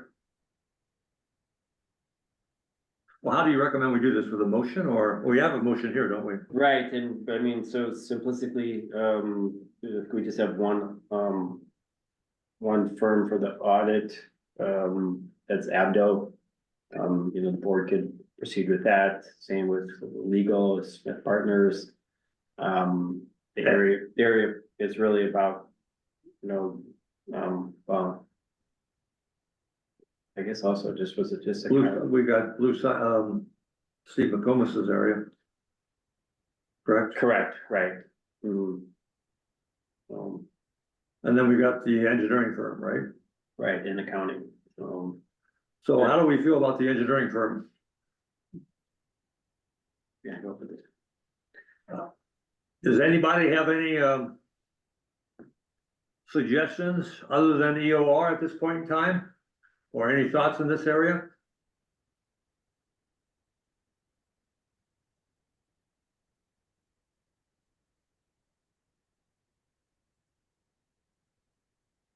So does silence mean that we're actually voting for EOR then as the candidate to continue with their services? I would Weren't there recommend, only two submissions? We have a number of engineering firms, don't we? So after looking through all that, I thought they were just. what are two. your conclusions, I guess is what I'm asking you. No, I'd like to wait until next meeting in December. Okay. Well, we can do the current ones, I guess, that we mentioned, if that's okay with the board, Yeah, audit, accounting, legal. and McComas, Right. Blue Science. So. And typically the other is that for engineering, the board has then recommended that the remaining put into a pool for Right. services. Yeah, that's never worked all that well, but yeah, but Well, we've never really tried it, that's the thing. concept is good. Yeah, yeah. But we have on a few occasions, we hired SEH, we hired Interfluence, and We're getting into new areas now too. You know, we're getting into floodplain, we're getting into green space, we're getting into other areas, so. Stormwater, don't forget Office stormwater. space is a big one. I mean, this office space thing, you know, has been going on for years, so, we would hopefully EOR's got the hold of that one, but Mhm. if it's not moving forward, we're gonna have to look for someone else, I guess, if we have to, but, and that's where a pool concept comes in handy, if we have to go out and look, but. So why don't I make the motion, to authorize the administrator on the advice of council to enter into professional services agreements for the next biennium with, is it APCO? Abdo. Abdo. Is it Blue Science, Dave McCombs' organization? Blue Water Center, Blue Waters, okay, and then, Red Path, which one? Red Path. Oh, Red Path, yeah, With for, partners, for the, okay, any others? Smith Partners. Smith Partners. I'll Is there a second. second to that motion? A second. Did you hear me? Yes, I got it. Thank you, Okay. Manager Anderson. I was just looking at something. Let's then do a roll call vote, Tori. Manager Logue, Aye. Manager Anderson, Aye. Manager Baki, Aye. Manager Taves, Aye. President Schmaltz. Aye. So the motion carries on those four firms then. Thank you. Right, just a reminder to all managers, Emily, for the October meeting, where that link is to, at the very bottom is the list of all the different engineering firms. And then just like a comparative table. So of the 6 different firms that submitted. So just to help guide the board in terms of their review. What was the date of that meeting? That was the October 24th. 24th.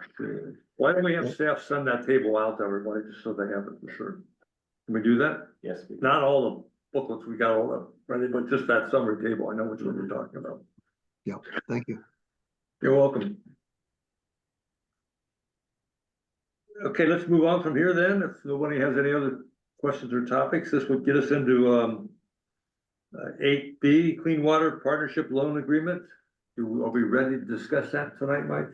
Yes, Mr. President, managers, so at during the budget process, the board had elected to proceed with this, and Emily has worked with both the council, and you can see the letter from our other firm there that does the bond council and work with agreements. So this is formatted in a similar way that we have with other agreements, and council has reviewed it, so if there's any other questions, we can take those, otherwise I think we're ready for a vote. Is this, what's the amount of this grant or loan, excuse me? This is the remaining 500,000, I believe. 500,000?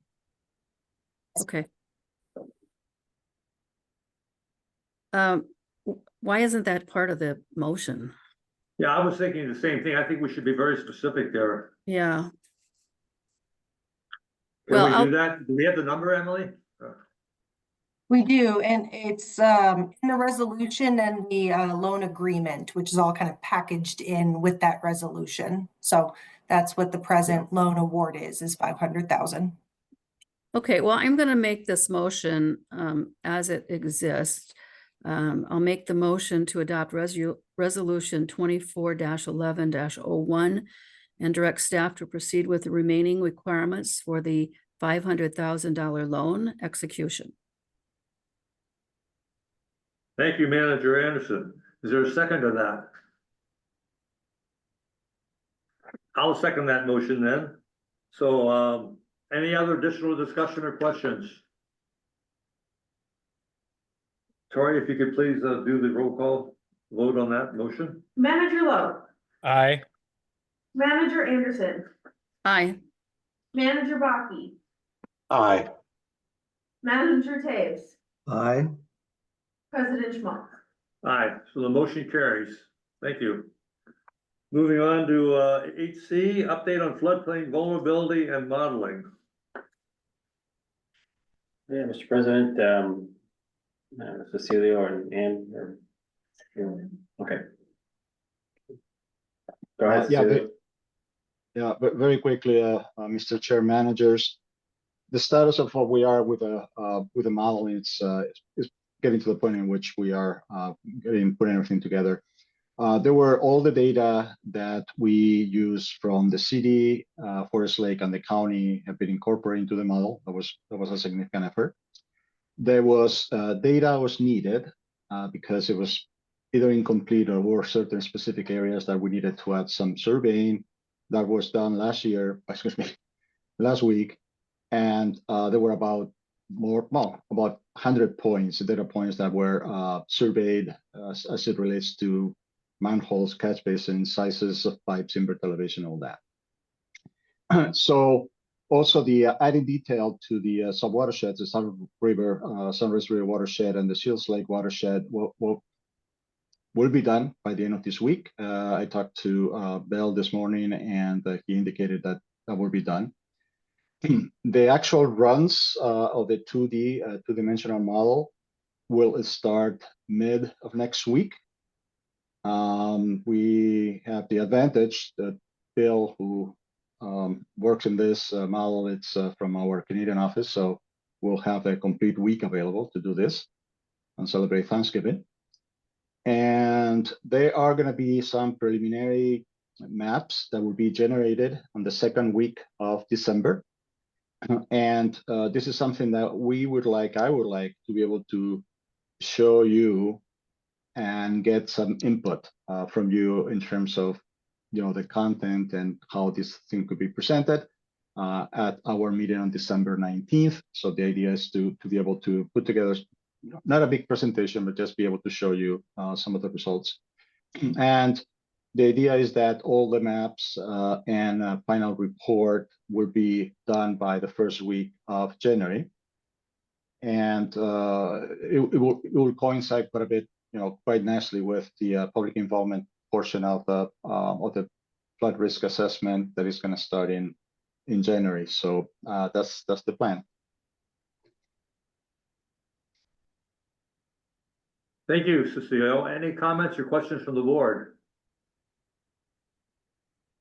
I think we're all very anxious to see what comes out of this. And when you say present, you'll be presenting to the board as well as to Mike and some other staff, I guess. Is that correct, Cecilio? Yes, I will be the maps when we created that will be first presented to staff through our regular coordination meetings, and we'll get comments and we'll incorporate those comments. And then the idea is that with those maps reviewed by staff, will come to the board and show that. I mean, it could be potentially, it is a highly sensitive situation, potentially. It means like, and needs to be presented to the public in a way that, will ensure good results and good input. So that's why I would like the board to be involved in that review. Has your firm, Cecilio, been involved with actually working with our constituents outside with this kind of information, or do you feel we need additional experience in that area to help us? Well, we have done a ton of this type of studies. The latest one, the city of Rochester hired us to put together basically a flood risk assessment modeling, which was final. I think it's about to be finalized or finalized last month. So yes, that's a big project, and we have done that for cities and also for open space. Yeah, because I'm not sure that we have, this is our first attempt at this, right? We've never seen, flood management planning, et cetera, until about a year ago. And so this will be a new learning experience for us. I'm not sure we're in a position to make that decision. That's why I asked that you put your best foot forward for us in terms of what you've seen has worked well in the past, and not necessarily rely on us. We'll probably have some opinions, but I don't think there's much background behind those opinions, to be perfectly frank, because none of us have done this before. So, Yeah, so, as you probably Mr. know, Chair, I think most boards, when they first get involved, aren't very knowledgeable about this area, so. Yeah. Yeah, Mr. Chair, I mean, my intention was not to present it to you and ask for technical aspects of the modeling. Since this is going to be presented to city and other stakeholders publicly, I really wanted to have your input in terms of how this is presented. Not just that's the only reason. Okay, thank you. Any And other I- comments from anyone? Well, Manager Anderson? I just think that's the right way to do that, is to bring it to the board so that we understand what's being presented. And then I think Cecilio's right on the money on that one. You know, I saw this several years back now, 5 or 6 years ago, at a Metro Mod meeting. It was in December at the Mississippi River Organization headquarters. And I think it was, I can't remember who it was, the engineering firm, but I think it was the first one that we had as a watershed, Houston Engineering. I think they did the presentation. And what I remember about it is that it was so helpful in the planning areas for all of the cities. And they could see how compromised a investment could be on a new building or whatever, if they're not put in the right spot, and if they're in an area that floods, for example, easily, and so on. And it was so dramatic to see that on a computer screen. And that's, you know, that's really how we got into this. And I'm hoping that this is what we're going to be able to show people.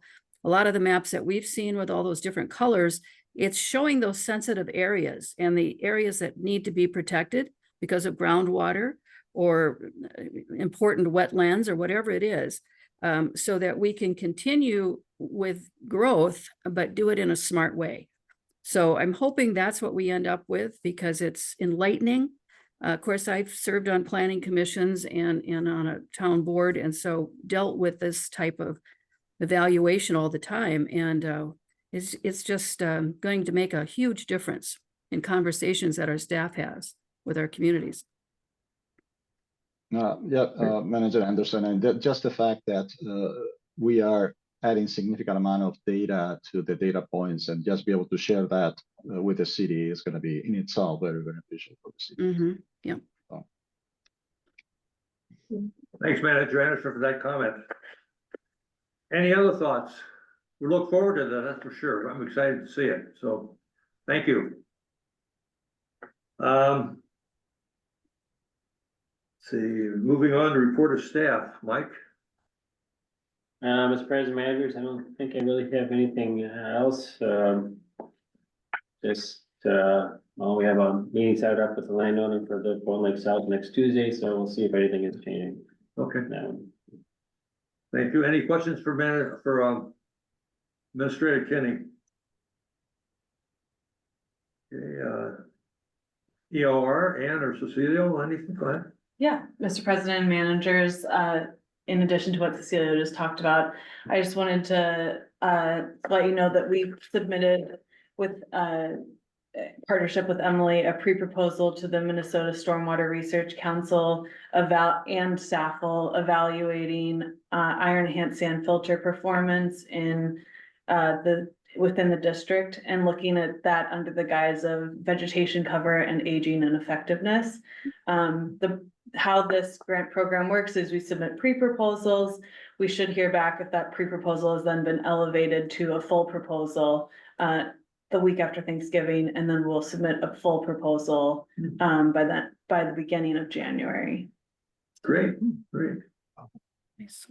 Any questions for Ann or EOR? Okay, thanks, Ann. Smith Partners, Chuck?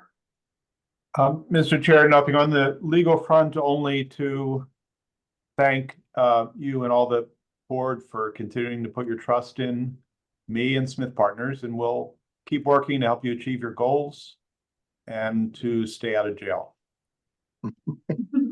Us too. Yeah. Thank you. Okay, report of treasurer, Manager Anderson. Yes, well, thank you for doing this, Tori. My printer wasn't working. Here it is. We had direct income of $4,569.38. We have expenses of $445,254.63. Bank transfer needed to accomplish all of this is $401,575. And also, we are expecting, of course, our second levy deposit in December. And so the numbers on the totals, of course, are going to change next month. So that's going to be something for us. We won't get that report until January. But I think you can see this is how it typically goes, is we get really tight at this time, and then our second levy amount comes in at the end of the year. So with that, I will make the motion to accept the treasurer's report and approve the transfer. Do we have a second to that motion? I will second that. Thank you, Manager Taves. Any other additional discussion or questions? Okay, hearing none, then I'll ask Tori to do the roll call vote again. Manager Lowe, Aye. Manager Anderson, Aye. Manager Baki, Aye. Manager Taves, Aye. President Schmaltz. Aye. So treasurer's report's been accepted and motion passes. Reports of officers and managers. I'll go first today. We had mentioned before, Mike and I had the opportunity to go down and visit with the Washington County Commissioners, and as did all the other water organizations in Washington County, and each one was asked to present a project, right, Mike? So we sat through those, and it was really interesting to sit through that, because again, this whole targeting concept became so evident. You know, our project had a very low cost and a high poundage, and some of the other projects were actually over thousands of dollars per pound, for like 8 pounds, et cetera. It was just so dramatically different. It was pretty amazing. So, Ours was 800, the next lowest was 18,000. right, $800, and that's high for us, but the next lowest was $18,000 a pound. Mm. Now you wonder why we got a 100-year lower St. Croix plan to get to the target phosphorus removal and sediment and everything else. I just wish we could somehow influence other people to use some of the techniques we've been able to develop with EOR and everyone else. So it was just, and even Fran, after he was beating on us a little bit about the MREP thing, he did mention how important targeting and how successful it has been for you guys. He's even using our terms now, which I thought was very good. So some people are listening, so that's good. Anyway, I wanted to pass that on. I felt really good about it. You should feel good about it. Our staff should feel good. Our EOR, we've really been able to move ahead here and make a statement, and hopefully it can spread it throughout the rest of the state. But thanks for all that effort, everyone. Chris, you want to go next? I don't have anything to add. Okay, thank you. Manager Anderson? Yeah, just a couple of things to report. I wanted to just point out that Angie Hong is going to be the featured speaker at our Minnesota Watershed Convention. So I don't know if you picked that up yet, have you looked at their book, but she will be the luncheon primary speaker, I think on the first or second day. So that'll be Wow. interesting. I know, it'll be interesting. Is Pardon she me? gonna talk about what, her book? No, I think I haven't reached out to anyone to find out, but my guess is that she's talking about MRAP and how important that has been for us in the East Metro area. And so I think Right. that's probably what she's going to be doing. There's not a lot of good communication. Some of the watersheds have it, and they're really outstanding about doing that type of reach out to the public. So she's going to talk about that, I'm pretty sure, but I'll find out for sure tomorrow and then let you know one way or the Well, other. you know, it's pretty amazing. She has done an amazing job. You look over the years, and so it's kind of her quote targeting project that she's been able to take and run with and have a big impact. So I think she deserves some recognition to be able to speak like that, because it's been very successful for her. Well, she does. And that was the whole point of meeting with their subcommittee for three, what was it, 4 months, I think, something like that. And trying to get them to understand, our position and how we cannot keep supporting their growth. These new people coming in need to support that effort too. So anyway, we've talked about that. I'll let that go. Now I forgot what else I was going to talk about. Come back to me, will you? Okay, Yeah. Doug? Well, this isn't watershed related, but a couple months ago before meeting, I mentioned that I was singing with the Minnesota Chorale. That concert is this weekend, and the Friday night concert is actually being televised nationwide on PBS. So Mozart Requiem, Minnesota Orchestra, Minnesota Chorale. Tune in. And you're part of that, right? I'm singing in it. Yes, I am. Wonderful. And Wonderful, great. what's the date again? Tomorrow night, Okay, 8 o'clock. 8 o'clock. The Mozart What is the channel? second. PBS. CBS, oh, wow, okay. Thank you. PBS. PBS, sorry about that. Yeah, public broadcast. CBS next, right? Tomorrow at 8. Yep. I remembered what I forgot. So Go ahead. I just wanted to say that Mike and I, at EOR's request, did a presentation on the I'm forgetting names now, but it's my drugs. The project that we did with the golf course. Oh my God, help me. Shields Lake, Yeah, that's, yeah. Shields Lake. Thank you very Shields Lake. much. Thank you. Actually, And Mike thought about it. okay, they their staff put together a really nice presentation, slide presentation, and we got to participate in that, building that, and it just went so smoothly. Cecilia ended up getting sick or something and couldn't make it, and so I'm sure you got the report, but it just went so smoothly. And we were worried about how these architects, were going to respond to this, but there must have been about 120 people in the room, which we thought was pretty great. And one of the speakers was Greta from their landscape architect division. And so she talked about the integration of restoring the natural appearance of some of those wetland areas and rerouting an old ditch into more of a pond situation. And it just was wonderfully received. Mike did a great job. Greta did a great job, and it was just it was a lot of fun. And it was very, very rewarding to see this high technical level audience really respond, not just to the landscape architect, but also to the clean water aspect. And so, yeah, we had a good time. Good slides. We should show that to our board, because there were really good before and after pictures of Shields Lake. It looked in one picture like it was part of the golf course itself, because it was just that green. And then to see the clear water from a couple of different overhead shots as well as direct shots, it was really impressive. So thank you for the opportunity, Cecilia. We appreciate it. you're welcome. Thank you, Manager Anderson. I think Manager Bucky is last one. I just looking forward to the Minnesota Watersheds Conference. That's it. Good, thank you, Dave. Okay, so summary of a board, approval of board direction. Chuck, do we have any action items? Yes, Mr. Chair, managers.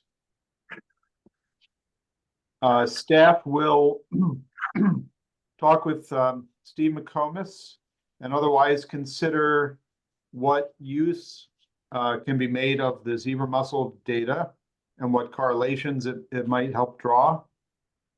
In addition, we'll connect with the MSRAIC about what they're doing and contributing the district's data to that. Staff will look to reschedule the strategic planning workshop, perhaps to December 10th. Manager Anderson and Emily will bring dollar figures to the next meeting. I'm not sure if I got this precisely right, but it's about the leverage of WBIF funds versus other partner funds for water quality improvements. Is that about right? That's about right. And then Mr. Kinney will send a letter with my review and Manager Anderson's review. And I'll take this opportunity again to seek to clarify whether that is to the entire Washington County Board or just to Commissioner Miron regarding the MREP matter. Yeah, I think that should just be Fran Miro. Yeah, I agree with that. He'll Thank you. share it with the board, but it should be directed to him. And finally, staff will send to the managers the table from the October board meeting of the engineer proposals submitted. Okay, thank you. Any other comments or additions? Nope. Okay, so then moving on, we've got a few minutes here for closed session, I guess. Do we have this, Mike, to show on the screen if so that they don't have copies of it, or Yes. Give me just a second. are we just gonna cover this, or what are we gonna cover? Other things that you wanted to do in closed session? Should we just do this now? You can, yeah. Yeah. That probably should be open session. Can you put this up for me? Pulling it up right now.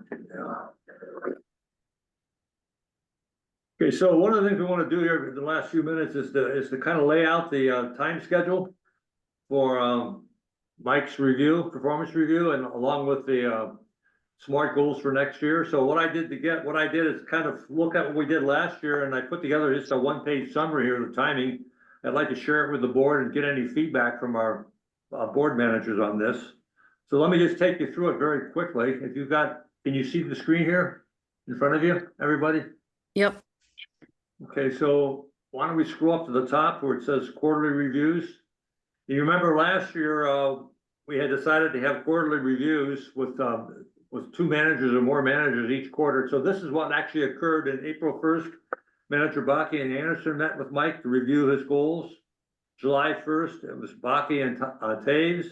And then September 30th, it was Bakke and myself. And I'm wondering whether we want to try to squeeze in a last one here sometime in December, just to get the latest updates and that from Mike. So we can leave that open. It's something we want to discuss here before we leave tonight. It might be nice to close the loop on that last one.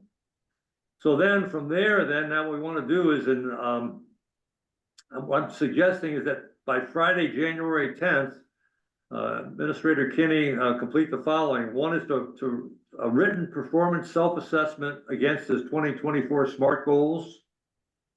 And then also a 2024 year in review and state of the watershed district, which he writes every year, which is quite helpful. It allows him to tell his story and assess where the watershed district is and where it's going. And then also an initial draft of the 2025 SMART goals. So we would have that on Friday, January 10th. And then my thought would be then to email it to all the managers along with some other materials.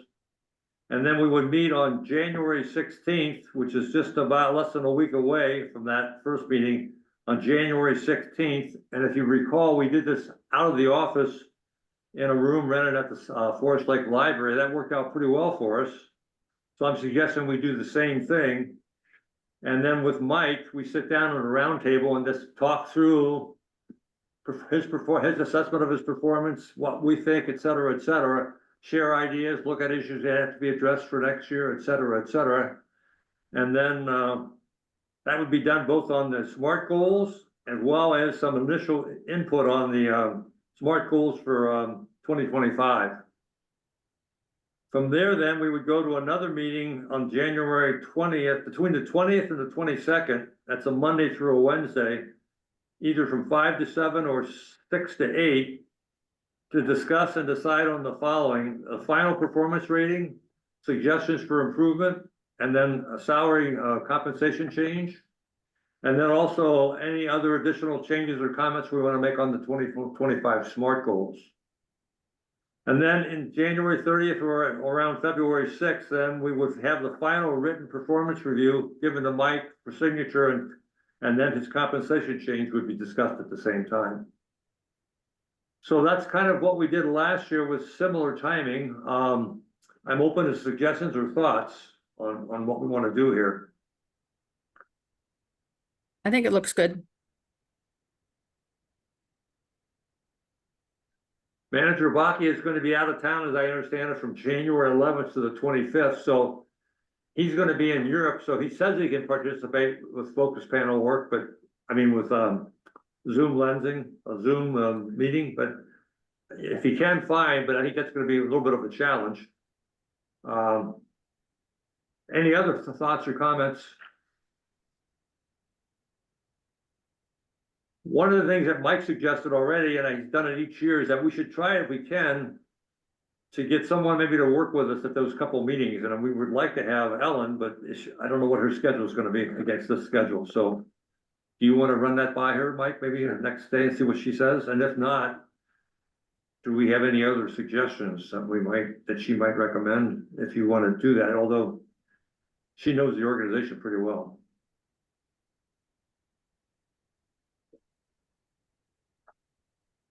Why don't we just use Ellen? Well, Ellen's been doing a lot of traveling now. She almost, would you say, semi-retired? Oh, Yeah. well, with enough advanced, why don't you check that out first and see if she's Well, available? we are. Okay, good. And I want to mention that, Mike mentioned that, I forgot to mention that myself, but he had asked for that each year. We've never done it. Well, last year she was busy too, I recall. So Well, maybe she has somebody in mind that she can, recommend, yeah, that's worked with this SMART thing. I still have some issues with this, but you know, the majority is the majority. Manager Schmaltz. Yes, go ahead, Manager Baki. I just want to check in with Mike if he wants to get a date on the calendar for that final quarterly review meeting. I know we've typically done it on a Monday, and there is a December 30th, if that's a possibility or what you would like. New Year's Eve. Thank you, Manager Baki. I was just looking at the calendar. I mean, typically we've done it immediately after the end of the quarter, so it's the 2nd is the Thursday. Or if you want to do the Monday, it would be the 6th. So I guess that would be more logical in my opinion, and so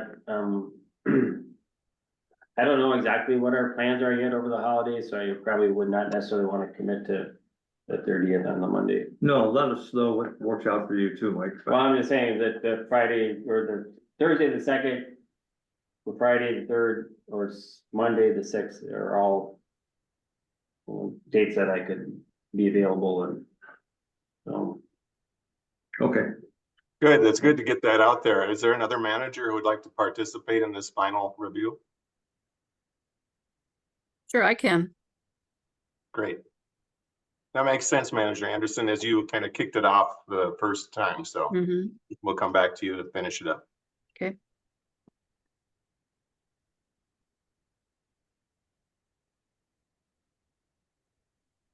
Okay, any other thoughts or comments? So is everyone comfortable with this rough agenda? I mean, what about these dates? First of all, if we have that final meeting, it should go pretty quickly when we determine the final rating. Suggestions for improvement, we'll be capturing that as we go along, I'm sure. And then any compensation change, which we'll have to work out with we have the new salary reviews and all that, all salary schedules and all that, so you can provide that information to us, Mike? Okay. So that was suggesting we either meet that Wednesday or the 22nd, which that Monday or Wednesday or Tuesday. That week of the 20th, the 22nd. what does everybody's schedule look like on those 3 days? You're We've talking been about, having meetings on Tuesdays because of the planning, so I'm thinking maybe Tuesday would be a good date if people have been able to make time on Tuesdays. are you talking about December or January? January 20th, so a sheet of, that's on the, by the way, you have this in your email, by the way, a paper copy of this. I just Mhm, was not able to get it out till this afternoon, so sorry about that. mhm. Oh, that's Martin Luther King Day. Isn't that a holiday for everybody? For Which staff? day is that? Monday? The 20th. For staff, yeah. Yes. So that leaves it to the Tuesday or the Wednesday.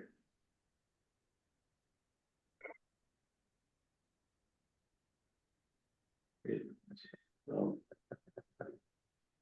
Tuesday night is our client meeting with the Yanni and them, so Go through. with Yanni. Well, Tuesday is, Mhm, maybe we could take that time. Yeah, that's fine, depending on how much time, how long that will go, What's that? the meeting with Yanni. We had the client meeting with our strategic planning and that same. Yeah, I know, I was just saying, maybe we can hate to bump him again, because we bumped him on a Tuesday, right? Although I think we're making pretty good progress on this, if we could wrap this thing up. I don't know what else he has in mind, but Well, I'm just saying that if we move it to. Well, let's see, Thursday, it's 16.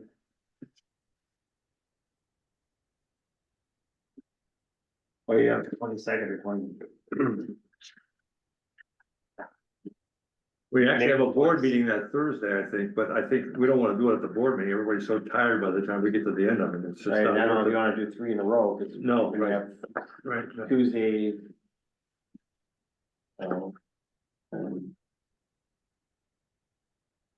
How about Wednesday, the 11th? Just cutting out a sequence elements, the and 11th, then Dave will be traveling, and Baki will be traveling. Hmm.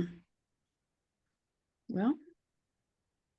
When are you back, Dave? Baki? I'm back on the 25th, gone the 11th through the 25th, but I can zoom in if that's an option. Okay, there's a 7-hour difference. Well, I'm gonna be in the You'll Grand be doing Cayman. it at 3:30 in the morning. I'm not in If you get Europe, a- if Steve. you get a wake-up call, if you're lucky. Steve, enough to I'm get a not in wake- Europe, I'm in the Grand Cayman, so it's not that much. Oh, you said Europe. No, Okay. no. I'm going to the Oh, Grand what's- Caymans, baby, Oh, watch it's only out. 5 hours then. Okay. All right. Well, unless you want to post it to the next week. I don't have a calendar. We don't have anything, I don't. think Well, we're- he just said that, he just said he could zoom in. Yeah. Okay, January 16th, that's a Thursday. yeah, that's a Thursday, that's fine. And then we want to have the final meeting where we tie everything together and vote on it and all that kind of stuff. So that'll be either Tuesday, the 21st or the 22nd, or we move it to the following week. We'd have to bump Yanni on Tuesday. If we took Tuesday, took his time. Or we can move it to the week of the 27th, is that? Correct. Do the 27th, 28th, or 29th. 1 week isn't gonna hurt us any, I don't think.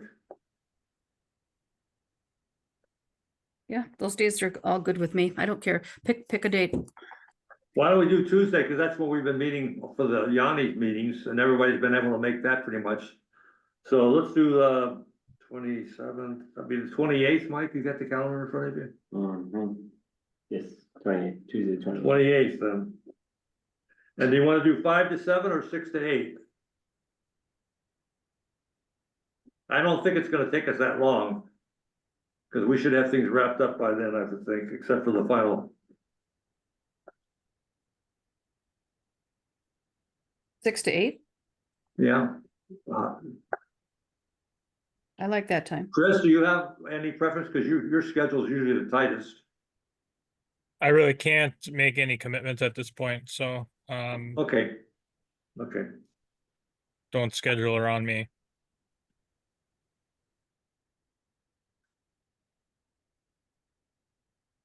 What about everybody else? Dave? You'll be back by then.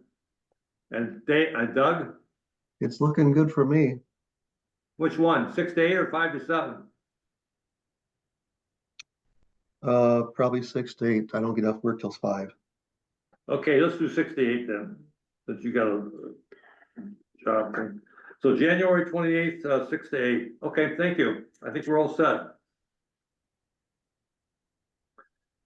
Any other comments or questions from anybody else or any other subjects we want to chat about? I just wanted to ask Mike if the lease got co-signed and sent to the owners. No, I responded, Manager Anderson, thank you for the reminder. There was an issue with the electronic signature policy and I got, it fell off my radar. Because I had initially signed it and sent it, but it wasn't in the right form for our policy. So I just need to make that amendment and then it'll be good to go. Okay, so it'll go tomorrow? It should be able to, yes, yeah. Okay, good. I mean, I just need to write up something that says that that the platform that they're using is sufficient, so. Okay.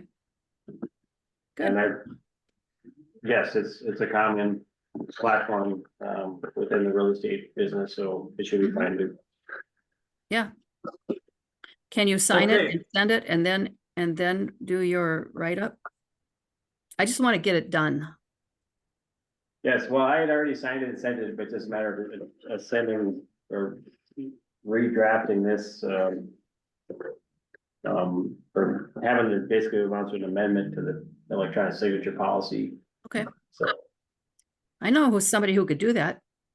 Chuck could do that really fast. Let's just tie that one up. That's all. So the owners have the signed lease, and we're just cleaning up our own internal stuff, right? Is that what you're saying? correct. Okay, good, good. Okay, anything else? I'll entertain a motion for adjournment then. I'll make that motion. Thank you, Manager Anderson. Do we have a second? I'll second that. Thank you, Manager Taves. Troy, you want to do the roll call vote? Manager Lowe, Aye. Manager Anderson, Aye. Manager Baki, Aye. Manager Taves, Aye. President Schmaltz. Aye. Okay, motion to adjourn. Thank you. We got a lot done tonight, so appreciate all the help and cooperation. It was a great Mhm. evening. Thank you. Yep. Tori, can you stay on for warm, just a minute? everybody. Yep. Good night, Okay. all. Good night. Happy Thanksgiving. Good night. Yeah, happy Thanksgiving. Yeah, thanks. That's right. It's coming up quick. 1 week.